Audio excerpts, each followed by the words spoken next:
Students, अभी मैं एक वैचारिक निबंध का विषय जो है यहाँ पर एक्सप्लेन कर रही हूँ पॉइंट के आधार पर।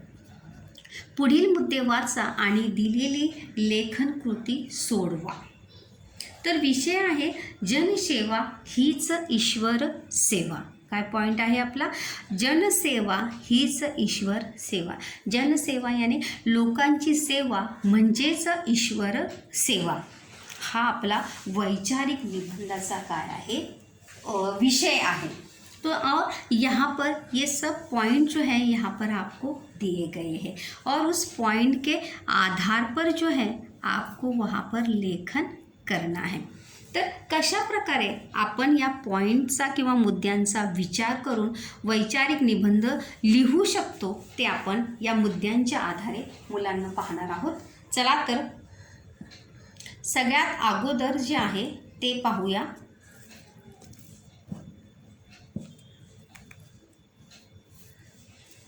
यहाँ पर आप सभी को ये सब पॉइंट्स जो हैं यहाँ पर दिख रहे हैं। तो देखिए, सगळ्यात आधी म्हणजे गाडगे बाबांची शिकवण। संत गाडगे बाबा जो है ये महान लोक संत हो गए, जिन्होंने महाराष्ट्र में लोक सेवेचे महान मंदिर उभारले, जिन्हें लोक संत के नाम से महाराष्ट्र में पूरे देश में जो है वो जाना जाता है, माना जाता है, उन्हें पहचाना जाता है। और संत गाडगे महाराज के नाम के ही ऊपर स्वच्छता अभियान की भी शुरुआत जो है हमारे देश में हो चुकी है। क्योंकि अगर आप जानते होंगे तो संत गाडगे महाराज जो है लोगों को स्वच्छता का महत्व समझाने के लिए, बताने के लिए स्वयं हर एक गांव जाकर प्रत्येक गावी जाऊन ते काय करत असे, गावाची सफाई करत असे। और सफाई करते वो वहाँ पर रुकते नहीं थे, बिल्कुल भी किसी भी गांव में जो है वो बिल्कुल भी निवास जो है वहाँ पर कदापि भी करते नहीं थे। बस लोगों को ये बताना चाहते थे कि स्वच्छता कशा प्रकारे आपण राखली पाहिजे। और इसलिए वो स्वयं खुद लोगों को पूर्ण गावामध्ये ते काय मारत असत, झाड़ू मारत असत स्वतः। और क्योंकि हमेशा बताने से अच्छा है कि हम कृति के माध्यम से अगर लोगों को बताएं तो लोगों को ये बात ज़्यादा समझ में आती है। तो इसीलिए संत गाडगे महाराज ने ये भी कार्य किया था। और साथ ही साथ उन्होंने ये भी बताया था कि दगड़ा धोंड्यांची पूजा करू नका। भगवान जो है किसके अंदर है? मनुष्य के अंदर है। मनुष्य के हर रूप में क्या है? भगवान है। मंदिर में पत्थर की मूर्ति में भगवान नहीं है। तो देव कशात आहे? माणसात आहे। देव दगडात नहीं। ये पॉइंट जो है, ये वाक्य जो है, हम जब निबंध लिखेंगे तो मैं उसमें ज़रूर ऐड करूँगी। देखिए, गाडगे बाबांची शिकवण। तो इसकी शुरुआत कैसे करेंगे? तुम्हाला आपल्याला सर्वांना माहीतच आहे की जनसेवा हीच ईश्वर सेवा, म्हणजे लोकांची सेवा हीच ईश्वर सेवा आहे। म्हणजे जर आपण एखाद्या माणसाची सेवा केली तर त्या माणसाची केलेली सेवा ही कोणाच्या सेवेसारखी आहे? ईश्वराची सेवा, ईश्वराची किंवा देवाची सेवा केल्यासारखीच आहे। अशी आपण आकर्षक अशी सुरुवात करू शकतो। आणि पहिल्यापासूनच संत गाडगे महाराजांनी आपल्याला ही शिकवण दिलेली आहे आणि ही शिकवण आपण विसरता कामा नहीं। ये शिकवण, ये सीख जो है हमें भूलनी नहीं चाहिए कि जनसेवा हीच ईश्वर सेवा आहे। त्यानंतर बघा, सर्व माणसे ईश्वराची रूपे। सर्व मानसे ईश्वराची रूपे। सभी मनुष्य जो है वो ईश्वर के ही क्या है? रूप है। जैसे अभी मैंने कहा कि प्रत्येक माणसात काय आहे? देव आहे। देव दगडात नाही, देव देवळात नाही, देव कशात आहे? माणसात आहे। देवाला जर शोधायचं असेल तर ते देवळात शोधू नका, मंदिरात शोधू नका, ते कोठे शोधा? माणसामध्ये शोधा। देव देवळात नाही, देव देवात नाही, देव कोणात आहे? माणसात आहे. आणि सर्व माणसे ही कोणाची रूपे आहे? ईश्वराची रूपे आहे. ही कोणाची शिकवण आहे? संत गाडगे बाबांची, संत गाडगे महाराजांची ही शिकवण आहे. शिकवण यानी सीख. देवळात तीर्थक्षेत्री जाण्याची गरज नाही. जर आपण असे पॉइंट पाहूया जरा. निरोगी शरीर हीच संपत्ती. म्हणजे आपण पैसा जमा करतो, संपत्ती, जमीन, जुमला हे सगळं जमा करतो, परंतु जर तसं पाहिलं तर आपलं निरोगी शरीर, हमारा स्वस्थ शरीर ही हमारी क्या है? सबसे बड़ी जमा पूंजी है. जर अगर हमारा शरीर ही स्वस्थ नहीं होगा तो बहुत ज़्यादा संपत्ति का, बहुत ज़्यादा पैसे का कुछ भी उपयोग नहीं, काहीच फायदा नाही. इसलिए निरोगी शरीर ही संपत्ति आहे. इसलिए हम कहते हैं की आरोग्य हाच खरा काय आहे? दागिना आहे. जर आपलं आरोग्य चांगलं नसेल तर आपल्या कोणतीही संपत्ती आपल्याला उपयोगी पडू शकत नाही.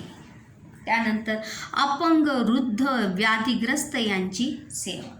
तर सेवा म्हणजे चांगल्या माणसांची सेवा तर करण्याची गरज नाही आहे, परंतु जे अपंग आहेत, जे वृद्ध आहेत, व्याधिग्रस्त आहे, व्याधिग्रस्त मतलब अलग अलग बीमारियों से त्रस्त है, अलग अलग मुसीबतों से परेशान है, ऐसे लोगों की हमें क्या करनी चाहिए? सेवा करनी चाहिए. त्यांची मदत आपण केली पाहिजे. ये उस पॉइंट्स में लिख सकते की आपण अपंगांची, वृद्धांची, व्याधिग्रस्त म्हणजे वेगवेगळ्या व्याधींनी, वेगवेगळ्या रोगांनी जे लोक त्रस्त आहेत त्यांचं दुःख दूर करण्याचा, कमी करण्याचा. उनका दुःख तो हम दूर नहीं कर सकते, उनका कम भी नहीं कर सकते, परंतु त्यांची सेवा करून फक्त कमी करण्याचा प्रयत्न आपण जरूर करू शकतो. हे या पॉईंटमध्ये आपण हे नक्की लिहू शकतो. त्यानंतर खालच्या थरातले गरीब, अनाथ यांची सेवा. म्हणजे या निबंधातून आपल्याला सांगायचं आहे की कोणत्या कोणत्या लोकांची सेवा जी आहे ती आपण करू शकतो. म्हणजे खालच्या थरातले म्हणजे जे परिस्थितीने ग्रस्त आहे, परिस्थितीने जे त्रस्त झालेले जे लोक आहेत त्यांची आपण काय केली पाहिजे? सेवा केली पाहिजे. खालच्या थरातील म्हणजे ज्या लोकांपर्यंत कोणत्याही सवलती पोचत नाही, ज्या लोकांपर्यंत कोणत्याही योजना पोचत नाही, अशा लोकांची आपण सेवा केली पाहिजे, त्यांना मदत केली पाहिजे. गरीब लोकांची मदत केली पाहिजे, अनाथ लोकांची आपण मदत केली पाहिजे. ज्यांचं या दुनियेमध्ये कोणी नाही, आई बाप कोणीही नाही, जे अनाथ आहेत, पोरके आहेत, अशा लोकांची आपण मदत केली पाहिजे. अशा प्रकारे आपण यामध्ये लिहू शकतो. खालच्या थरातील मतलब असे खूप लोक आहेत, मतलब फिर वो चाहे जातीय दृष्ट्या निम्न स्तर पर हो सकते हैं या पैसा आर्थिक दृष्टि से भी निम्न स्तर पर हो सकते हैं. अशा सर्व लोकांची आपण काय केली पाहिजे? सेवा म्हणजे त्यांचे हातपाय दाबणे वगैरे का नाही, मदत. मग ती आर्थिक दृष्टीने असेल किंवा दुसऱ्या कोणत्याही रूपाने आपण त्यांची मदत केली पाहिजे. देखिए, मदत सिर्फ पैसे की ही हो सकती है, ऐसा बिल्कुल भी होता नहीं. मदत ही मदत असते, मग ती कोणत्याही रूपात केली तरी ती चालते. देवळात तीर्थक्षेत्रात जाण्याची गरज नाही. अगर हम देखो, हमेशा हम ये देखते हैं, मानते हैं कि लोग जो है अपने पाप को धोने के लिए, अपने जो भी उन्होंने बुरे कर्म किए हैं उसका पश्चाताप के लिए गंगा में स्नान करने के लिए जाते हैं, ये सब करते हैं. लेकिन अगर हम हमेशा ही से ही अगर अच्छा करेंगे तो कहीं भी मंदिर में या तीर्थ क्षेत्र यानी भगवान के जो तीर्थ क्षेत्र है में जाने की आवश्यकता वहाँ पर नहीं है, क्योंकि अगर जर आपण सर्व चांगलंच केलं, जैसे हमेशा ये कहा भी जाता है, अगर हम दूसरों के साथ अच्छा करते हैं तो हमारे साथ अपने आप अच्छा होता है। अगर हम दूसरों के साथ दुर्व्यवहार करते हैं, वाईट वागणूक जर आपण दुसऱ्यांना दिली तर हमारे साथ भी वैसा ही व्यवहार होते। जैसे हम कहते हैं कि पेरावे तसे उगवते, जसे तुम्ही पेराल तसे तुम्ही तसंच उगवतं। जर आपण चांगलं केलं असेल तर आपल्याला त्याचं फळ काय मिळतं, चांगलं मिळतं।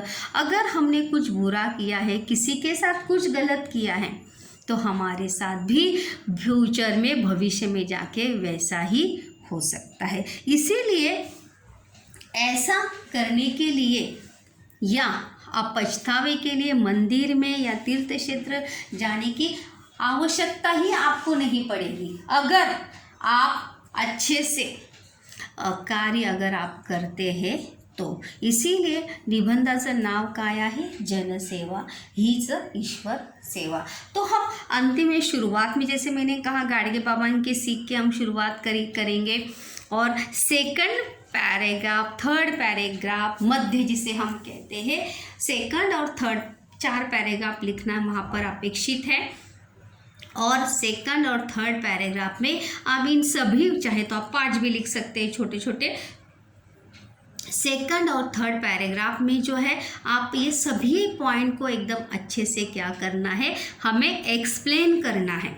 और फिर जाके अंतिम में सगळ्यात शेवटी जो आहे, जैसे कहा की शेवटचा पॅरेग्राफ जो आहे तो परिणामकारक असला पाहिजे। तर शेवटचा पॅरेग्राफ आपण काय लिहिणार आहोत की खरोखर जनसेवा हीच ईश्वर सेवा, सर्वांना या गोष्टीची प्रचिती आली पाहिजे। प्रचिती मतलब इसके बारे में सभी को अवगत होना आवश्यक आहे की जनसेवा, लोकांची सेवा हीच ईश्वर सेवा आहे।